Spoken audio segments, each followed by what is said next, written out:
My wife, Chloe, looked me dead in the eyes and said, "I still love him. I need to be there." Just like that. Like our 3 years of marriage, our 5 years together, meant absolutely nothing at all. I drove her to Mercy Medical Center in Raleigh that night, watched her sprint straight into his family's arms, and in that crushing moment, I knew, with a certainty that chilled me to the bone, that my marriage was over. The crazy part is, up until that phone call, I honestly thought we were happy. Genuinely happy. We'd been together for 5 years, married for 3 of those, and it felt like we had it all figured out. We were talking about kids, maybe in the next 6 months. I thought I knew Chloe inside and out. I really did. I thought I understood every single part of her, but I guess some people are just really good at hiding entire sections of their heart. We met at a mutual friend's birthday party. I can still picture it, her laughing at some dumb joke I made about the karaoke machine. That laugh just pulled me in. We clicked instantly over our shared obsession with true crime podcasts and those terrible, glorious horror movies. Within 6 months, we were inseparable. Our wedding felt like the most natural thing in the world, the easiest next step, and our life together? It was easy, in all the best ways. Then there was Ethan. He was her high school sweetheart, the kind of first love story that almost sounds cinematic when you hear it. They dated from sophomore year all the way through the first 2 years of college. According to Chloe, they just grew apart when they transferred to different universities. She always described it as mutual and mature, 2 people who loved each other but realized they wanted different futures. Every time his name came up, which wasn't often, she'd wave it off with this casual tone, like it was ancient history. "We were kids," she'd say. "We didn't know what we wanted." And I never had a reason to doubt her. I'm not the jealous type, never felt threatened by an ex from over 7 years ago. So I never asked too many questions. Honestly, I didn't think I needed to. But looking back now, hindsight is a cruel thing. There were moments that should have bothered me more than they did. A few months before everything exploded, I started noticing this weird, distant look on her face whenever someone mentioned Ethan's name at gatherings. We had a few overlapping friends from Asheville, North Carolina, her hometown. Her phone became this constant companion, always getting flipped over whenever I walked into the room. And she started staying up later, scrolling through something she'd quickly close when I'd ask what she was reading. I just chalked it up to work stress. She'd started a new project at her marketing firm, and she seemed tired all the time. Then, one night, about 6 weeks before the hospital incident, we were watching a movie. I reached for her hand, and she just didn't really respond. She was physically there, but mentally, she was a million miles away. I remember asking if she was okay, and she snapped out of it with this forced smile. "Yeah, sorry," she said. "Just thinking about the campaign." I let it go. I wanted to believe her. Then came that Friday evening that changed everything. We were on the couch in our uptown Charlotte apartment after dinner, scrolling through Netflix, trying to pick something to watch. Her phone rang. It was a number she clearly recognized, because her face went completely white. She grabbed it so fast she almost dropped it, and I watched her hands start shaking as she answered.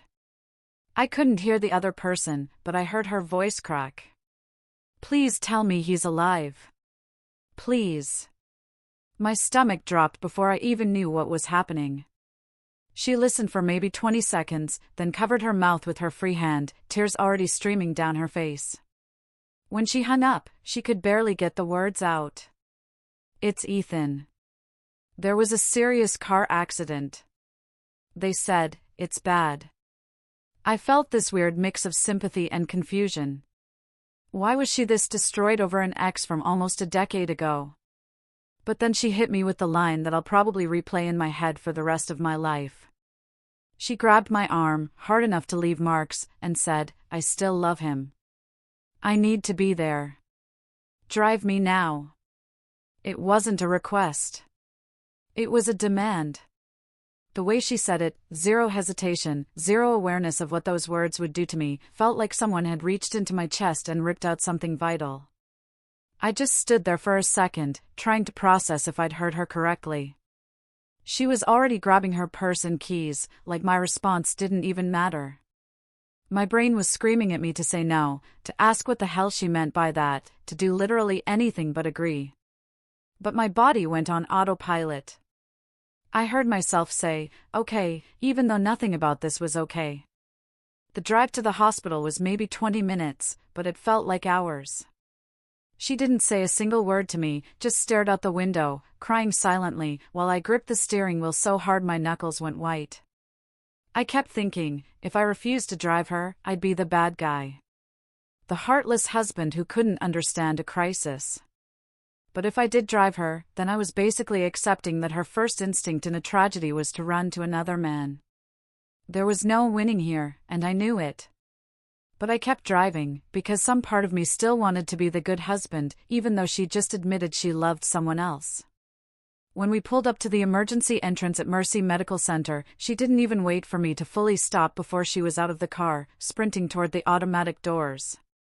I parked, walked in a few minutes later, and followed the signs to the ICU waiting area. That's where I saw them. Chloe, wrapped in Ethan's family's arms. His mom stroking her hair while she sobbed into some woman's shoulder. Then Ethan's dad guided her toward a room, where I assumed Ethan was. I watched from maybe 30 feet away as she went into that room, and through the window, I could see her grab his hand and lean over his bed. The way she looked at him, it told me everything I needed to know. She looked at him the way she used to look at me in our first year together, like he was her whole world. And I realized, with crushing clarity, that I wasn't her husband in that moment. I was just the driver who delivered her to the man she actually wanted. I didn't wait around to see how long she'd stay or if she'd even remember I existed. I drove home in complete silence. No music, no podcasts, just the sound of my own breathing and the occasional car passing by. When I got to our uptown Charlotte apartment, I moved like I was in a dream. I pulled out the big suitcase from the closet and filled it with clothes, toiletries, my laptop, the few things that mattered to me. I left behind the stuff we bought together, the picture frames, the kitchen gadgets, the throw pillows she picked out, because none of that felt like mine anymore. I grabbed my important documents from the file cabinet, my passport, my birth certificate, anything I might need for whatever came next. Before I left, I sat down at the kitchen table and wrote out a note on the back of an old grocery receipt. I couldn't find real paper, and honestly, I didn't want to spend another second searching. All I wrote was, "He can have you now." Because what else was there to say that she hadn't already made clear? I propped it against the coffee maker, where I knew she'd see it first thing in the morning, grabbed my bags, and walked out of that apartment without looking back. I drove to a hotel in South Park, checked in under the harsh fluorescent lights of the lobby, and collapsed onto the stiff hotel bed with my phone still in my hand. Then, my phone started exploding. The key lesson here is that crisis reveals character, it doesn't create it. Those feelings Chloe expressed didn't just appear suddenly. They'd been there all along. And the phone flipping, the distant looks, the late-night scrolling? They were all signs pointing to the same truth. When someone shows you who they prioritize in their darkest moment, that's the information you need to make your decision. By the time I woke up in that hotel room the next morning, I had 47 missed calls and over 60 text messages. Chloe's name dominated my notification screen, and I watched the tone of her messages shift from panic to confusion to straight-up anger as I scrolled through them. The early ones, from around 2 in the morning, were frantic, asking where I was, if I was safe. But by 6 in the morning, they'd turned accusatory, demanding to know how I could just leave without talking to her first. What struck me hardest was that not a single message asked how I was feeling, or acknowledged what she'd actually said to me. It was all about how I'd inconvenienced her by not being there when she got home. I didn't respond right away. Honestly, I didn't know what to say. Instead, I took a shower, got dressed, and sat on the edge of that hotel bed, staring at my phone for a solid 20 minutes before I finally typed back that we needed space. Her response came through in less than 30 seconds. A wall of text explaining that I'd misunderstood everything, that she didn't mean it the way it sounded. She claimed she was in shock, and that people say things they don't mean in emergencies. But the problem was, she'd said it with such conviction, such certainty, like those words had been sitting in her chest, just waiting for permission to come out. I wrote back telling her she hadn't hesitated for even a second, and then I turned off my phone. I couldn't handle watching her try to rewrite what I'd witnessed with my own eyes. When I finally turned my phone back on a few hours later, her strategy had completely changed. Now she was telling me I was insecure, that I was overreacting to a moment of crisis, that any decent husband would have understood she was just worried about an old friend. She actually used the word platonic in one message, like I was supposed to believe her declaration of love was some kind of friendship statement. The gaslighting was so blatant, it would have been funny if it wasn't completely destroying me. And I realized she wasn't sorry about what she'd said.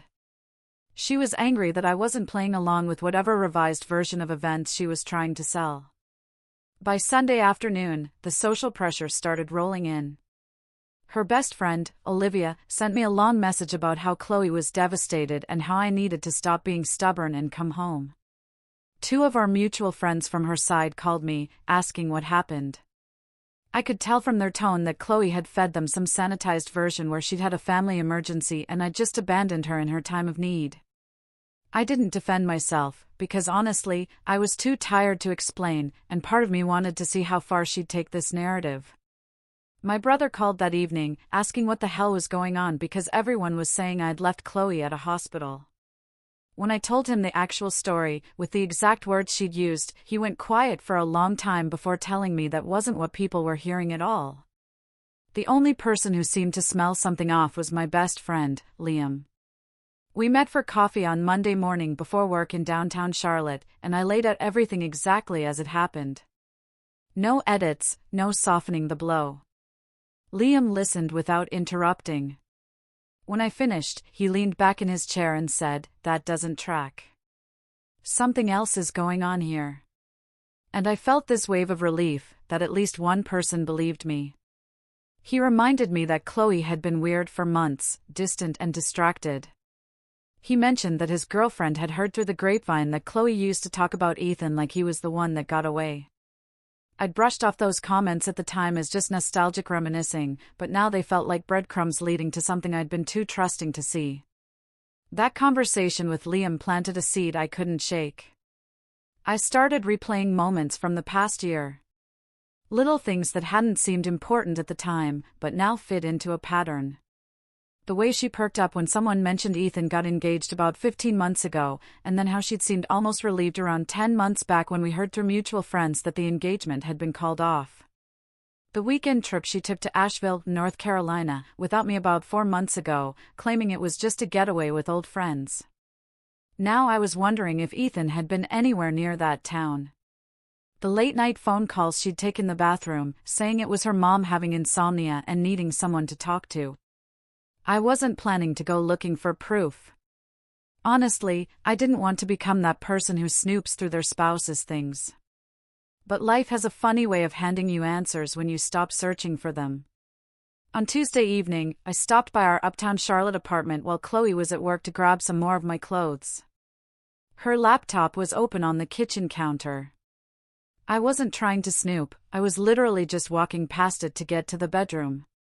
But a notification popped up on the screen from a messaging app one didn't recognize. The preview was just visible enough for me to read a message about never stopping thinking about someone, and the sender name was just a letter E. My hands were shaking as I moved the mouse to keep the screen from going dark. I knew I shouldn't look. Knew this was crossing a line. But I also knew I deserved to understand what I was actually dealing with. The chat thread was long, going back months, and I only had to scroll for about 30 seconds before I had everything I needed. Messages from Chloe talking about choosing wrong and how she should have fought for their relationship, saying Ethan belonged with her and not with whoever else he'd been seeing. There were messages about how she thought about their last summer before college every single day. Ethan's responses were just as bad, talking about how he'd never gotten over her, and how his failed engagement was because he kept comparing everyone to Chloe. There were messages about meeting up when she was in Asheville, conversations about what their life could have been like if they'd stayed together, and plans to see each other that lined up with that trip she'd taken 4 months ago. I didn't read every message, because I didn't need to. I'd seen enough. I pulled up my phone and took photos of the screen, making sure to capture dates and context, and then I sent them to my own email before closing the laptop and walking out. The drive back to the hotel was a blur. I remember my hands being so steady on the wheel. No shaking, no tears, just this cold clarity settling over me like ice water. The grief I'd been feeling for the past few days crystallized into something harder and cleaner, something that felt like acceptance. I wasn't losing my mind. Wasn't overreacting. Wasn't insecure. I was just finally seeing the truth that had been hiding in plain sight. When I got back to my hotel room, I sat down and stared at those screenshots for a long time. Part of me had hoped I'd find nothing, that I'd feel stupid for doubting her. But instead, I found validation that felt worse than any betrayal, because it meant months of my life had been a lie. She'd been emotionally disloyal to me, probably longer than these messages even showed. And she'd been so good at hiding it that I'd never suspected a thing. The woman I'd married, the woman I'd trusted completely, had been living a double life where I was just the safe choice while she pined for someone else. That night, Liam came over with food and found me just sitting there with my laptop open to those photos. He read through them, and his face went hard in a way I'd never seen before. All he said was, "Lawyer. Now. First thing tomorrow." And I nodded, because I knew he was right. I knew there was no coming back from this, even if some stupid part of me still wanted to try. I called a divorce attorney named Mr. Sterling, who Liam's cousin had used. I left a voicemail explaining I needed a consultation as soon as possible. And then I finally let myself feel the full weight of what I'd lost. That's when Chloe realized I wasn't coming back. Her lawyer's office had that smell of leather and old books you'd expect from an attorney who'd been doing this for 20 years. We met on Wednesday morning, and I laid out everything, the hospital scene, the messages, the timeline of deception. He listened, taking notes on a yellow legal pad. He told me we'd file for legal separation first and then move to divorce, that we needed to protect my assets and document everything, and that from this point forward, all communication with Chloe should go through him. I felt this weird sense of relief knowing I had someone in my corner who wasn't emotionally involved. Someone who could see the situation for exactly what it was without trying to find excuses for her behavior. Chloe must have sensed the shift, because by Thursday, she showed up at my office in downtown Charlotte. My assistant tried to stop her, but Chloe pushed past and walked right into the conference room where I was reviewing some reports. She looked terrible, like she hadn't slept in days. Her eyes were red and swollen from crying. She started begging me to just talk to her, saying I was ruining everything over a misunderstanding, that we could fix this if I'd just come home and listen. I stayed calm, kept my voice level, and told her she'd made her choice when she said those words, and that I wasn't interested in hearing revised versions of the truth. She tried to grab my hand, and I pulled away.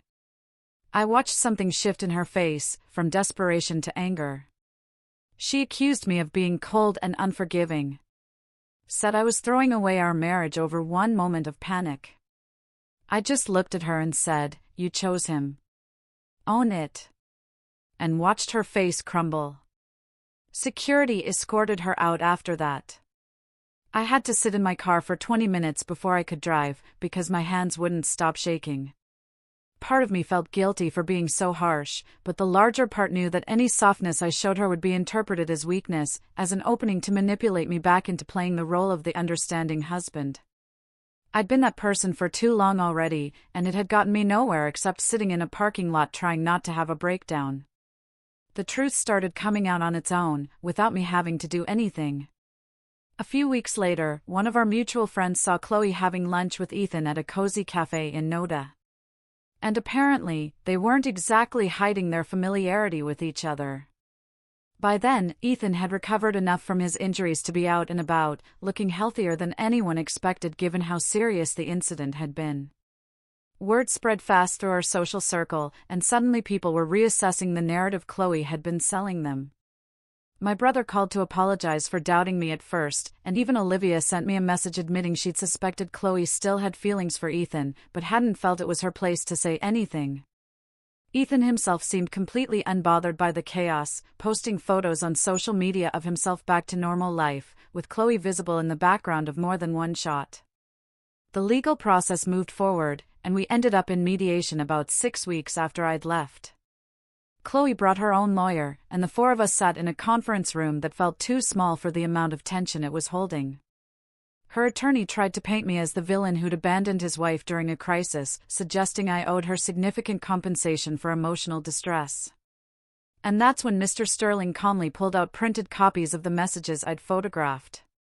He slid them across the table, and I watched Chloe's face go pale as her lawyer read through them. Mr. Sterling stated clearly that these messages proved months of emotional disloyalty and deception, that trauma didn't type paragraphs about choosing the wrong person. The room went completely silent. Chloe tried to speak, tried to explain that the messages were taken out of context, or that they didn't mean what they looked like. But even her own lawyer looked uncomfortable with the evidence sitting right there in black and white. The mediation ended with a fair split of assets and a timeline for divorce that was much shorter than I'd expected. Mostly because Chloe's legal position had completely collapsed once the proof was on the table. I signed the papers feeling nothing, just this hollow sense of finality, like closing a book I'd already stopped reading chapters ago. The months after that were about rebuilding. I found a decent apartment closer to downtown Charlotte, started going to therapy every other week to work through the betrayal and the gaslighting, and slowly began to feel like myself again. I picked up running in the mornings, which I'd given up when Chloe said she didn't like me being gone so early. I started cooking meals I actually enjoyed instead of always compromising on her preferences, and reconnected with friends I'd drifted away from during the marriage. My apartment was quiet in a way that felt peaceful rather than lonely, and I adopted a dog from the shelter, a 3-year-old mutt named Rocket, who seemed just as ready for a fresh start as I was. I heard through the grapevine that Chloe and Ethan tried to make a real go of it after everything settled, that they were officially together and telling people they'd rekindled their connection after all these years. I didn't care enough to feel angry about it anymore. It was like hearing news about strangers who vaguely resembled people I used to know.